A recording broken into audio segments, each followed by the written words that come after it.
Heyo everyone, Haku here with my review of One Piece chapter 820. It dropped yesterday on Manga Stream, which is what I always use to read for my live reactions because I feel like they have the most stable early translations. But that aside, let's get into this.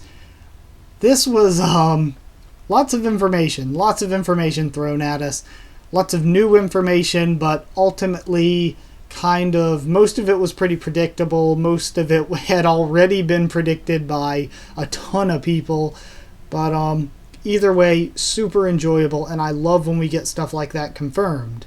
So starting out, breaking it down, we got the cover, and with this cover story, the order is kind of odd. Like, I'm not sure what sort of order they're going in. It seems pretty much at random at this point.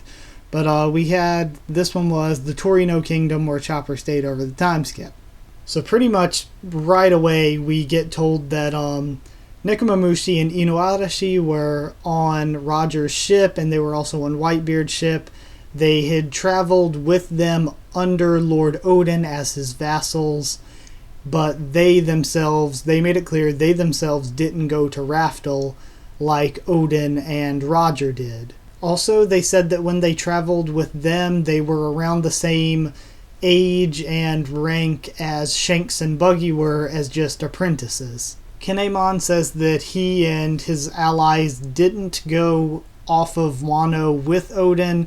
They even tried to convince Odin to not sail with pirates, but they said that Kanjuro says that Lord Odin was really a maverick. He really always questioned Wano's isolationist policies, and he was a daimyo, but he was very different. He had his own way of going about things, and I think that's really cool, and I'm looking forward to getting Odin flashbacks, because I know once we get into Wano with the Kaido and Momonosuke stuff, we're going to get the flashbacks eventually. So they talk about how all of them know, like, Tom and Crocus and Rayleigh and all these different people, like the Straw Hats and the Samurai and Nekomamushi and Inuarashi. They talk back and forth for a while. Nami interrupts to ask, Crocus told us all of the log poses eventually meet at one place, so wouldn't that be Raftel? And they say, no, that's where you're supposed to learn about the road poneglyphs, where you're supposed to learn about Raftel, where you're supposed to learn about the people who made the stones. So now that you already know this stuff, it's kind of pointless, but you're going to the right place.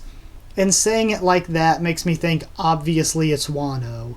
Like, I know a lot of people were like, I'll make theories on it, or it's not Wano, but I'm pretty much 100% that he was just meaning Wano.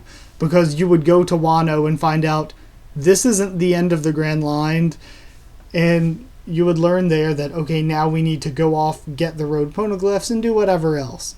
So I still have my bets on Wano.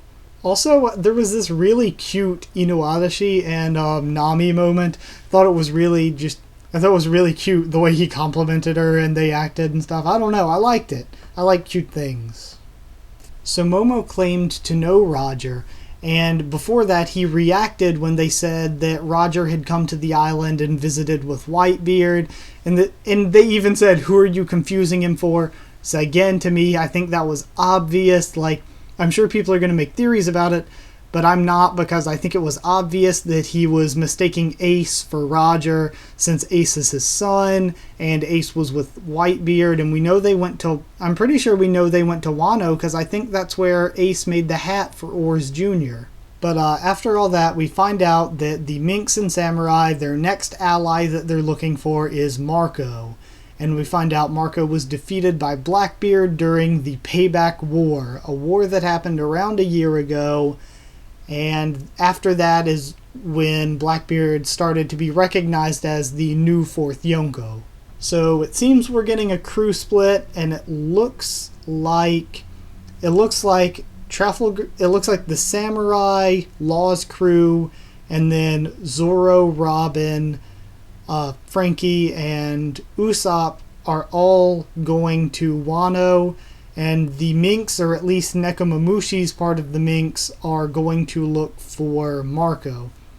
Now, I actually think so that we aren't stuck with a group that has no Straw Hats, I think that they might actually split and have, like, say, Zoro and Robin go to Wano with, because they seem like the ones that have the most to do at Wano, Zoro being a swordsman, and Robin wanting to look at Kaido's poneglyph.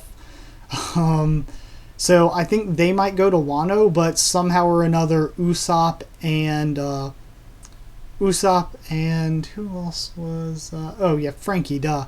Usopp and Frankie would be going with Nekomamushi and the Minks to find Marco, maybe. I think that'd be an interesting way to do things, but again, they might not do it that way. And of course, Luffy is going with Peckham's to look for Sanji, and Nami, Brook, and Chopper are all going with him. Then, in the very end, the island begins to shake, and, Luffy's like, what? Whose voice is this? So he hears a voice, and of course, pretty much everyone is like, oh, it's going to be Zoe's voice, and I think so too.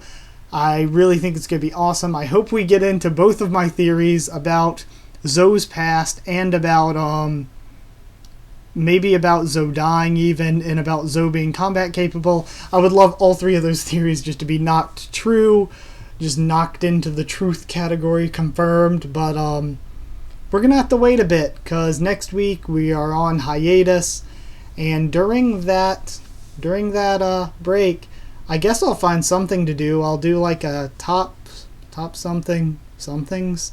I don't know. Maybe a collaboration. I'm trying to think of something. I'll figure something out, though, for next week. Maybe a video or two to replace the live reaction and review, but maybe only one video if I can't think of two good things to make videos on.